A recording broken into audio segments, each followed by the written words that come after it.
Hey guys, so first tutorial. This tutorial is Fizzbuzz. Now, if you're a veteran programmer, you might know Fizzbuzz is relatively easy, but if you're newer and you're looking for a job, a lot of employers use Fizzbuzz as like an initial screening just to see if you can code.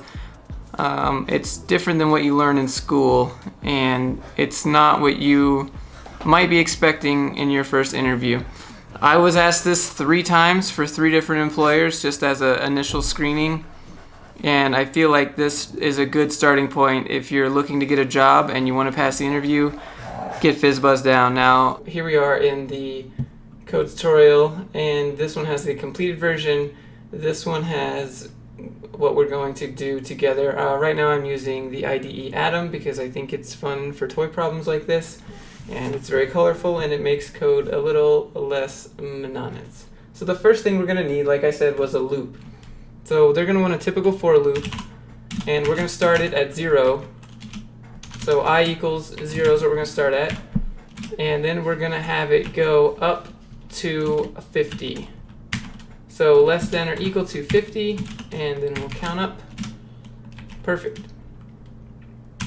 And so now we have our for loop.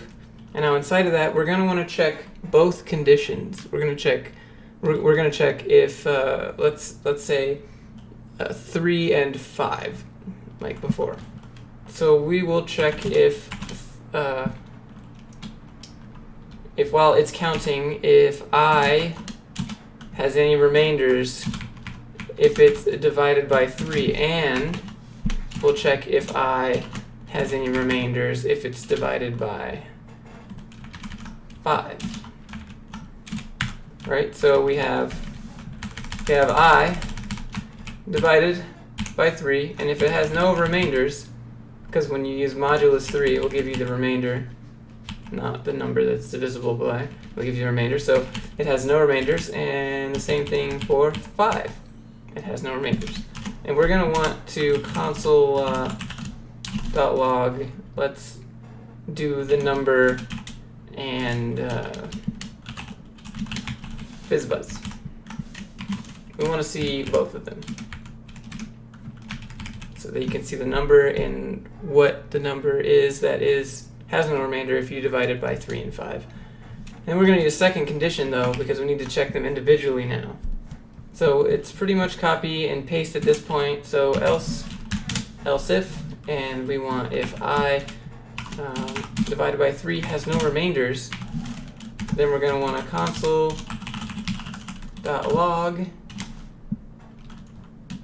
is, and else if the same thing but for 5. Then we're going to want to console.log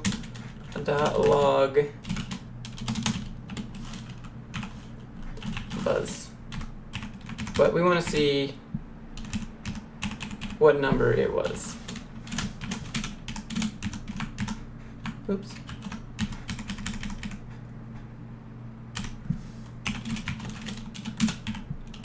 Otherwise, if it's not Fizzbuzz or Fizz or Buzz, then let's just see, what number isn't able to do either of these conditions.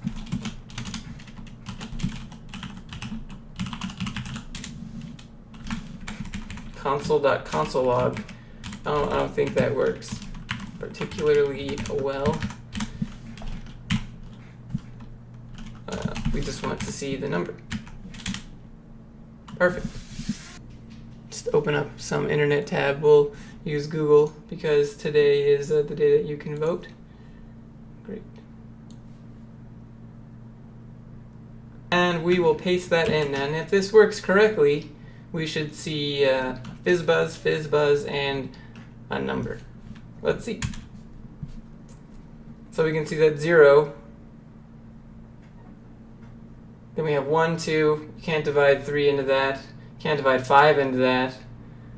Well, 3 divided by 3 has no remainders, right? That goes into itself equally. 5 goes into itself equally.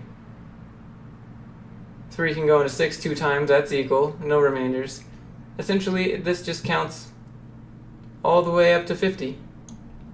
And this is how you complete Fizzbuzz. Maybe it was a little more drawn out than it had to be, but for loop, if condition, modulo operator to check remainders. And the key here is to know that you have to check both conditions first, or it will never reach this. It will just continue to go, and it will never reach Fizzbuzz. You need to be able to check both conditions first. I hope this was helpful to someone out there. When I had to do it on the spot, I wasn't exactly prepared for it. It had been a while since I had even made a for loop, and simple if-else type deal. It caught me off guard. So this is a popular one. I think that you should at least keep this in the back of your head. I know this was my first tutorial. By the way, if you have any suggestions, just leave them in the comments down below. Like, subscribe. I'll try and make more of these if they're helpful. Thanks guys, appreciate it. Bye.